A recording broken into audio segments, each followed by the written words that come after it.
नमस्कार, मैं टिशा जैन और आप देख रहे हैं सच द रियलिटी। आइए एक नजर डाल लेते हैं आज की 10 बड़ी खबरों पर।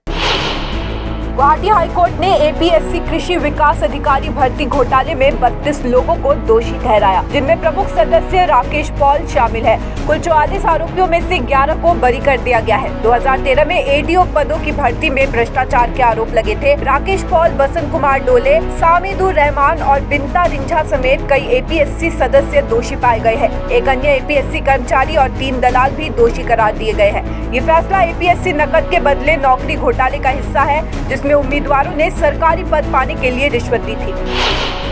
गुवाहाटी में श्रावण मास के दौरान बोलबम रैली आयोजित की गई, लेकिन इसमें विवाद उत्पन्न हो गया। कई युवाओं ने रैली के दौरान तेज डीजे म्यूजिक बजाया और नशे में धुत होकर व्यवहार किया, जो पवित्र आयोजन के लिए अपमानजनक माना गया। स्थानीय पुलिस ने इसमें हस्तक्षेप नहीं किया, जिससे भक्तों और समुदाय में चिंता बढ़ गई है। हालांकि रैली की आध्यात्मिक भावना कई लोगों के लिए बनी रही, लेकिन नियमों की अनदेखी पर चर्चा हो रही है।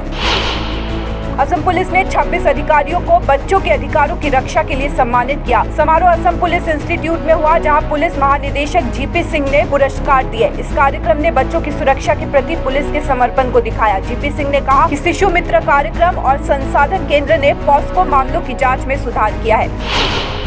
टीमा हसाओ पुलिस ने बोंगाईगांव जिले के जोगी घोपा में छापा मारकर 4 कोयला व्यापारियों को जीएसटी मामले में गिरफ्तार किया। गिरफ्तार आरोपियों में आजादुल हुसैन, अब्दुल रहमान, मोफिदुल इस्लाम और अब्दुल मोतालिब शामिल है। करीब 1 महीने पहले उमरंगसू पुलिस ने फाजल हक नामक एक कोयला व्यापारी को फर्जी जीएसटी बिल देने के आरोप में गिरफ्तार किया था। शिकायत के अनुसार जोगी घोपा के कोयला व्यापारी लंबे समय से उमरंगसू से कोयला लाकर फर्जी जीएसटी बिलों के माध्यम से व्यापार कर रहे थे।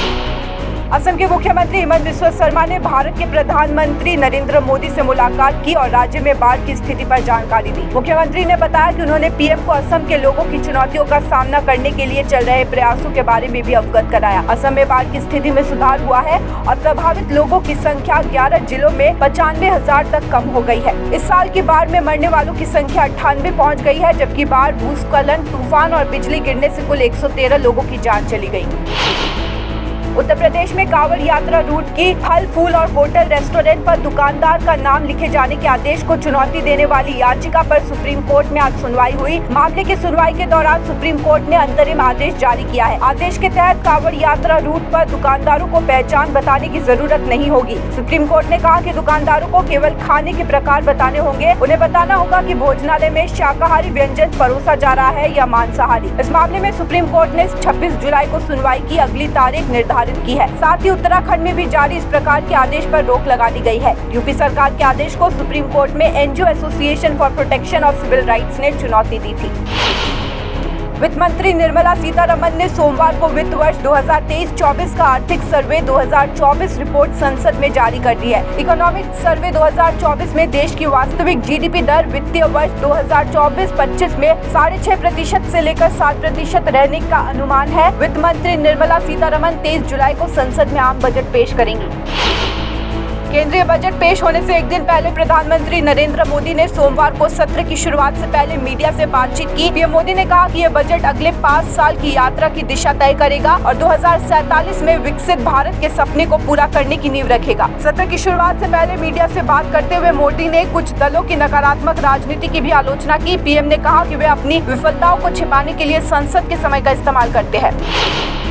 कांवड़ यात्रा को लेकर जारी नेम प्लेट विवाद के बीच अब वाराणसी नगर निगम ने सावन महीने में कांवड़ यात्रा के रूट में पड़ने वाली मीट दुकानों को बंद रखने का आदेश जारी किया है। ये दुकानें अब पूरे सावन माह में बंद रहेंगी।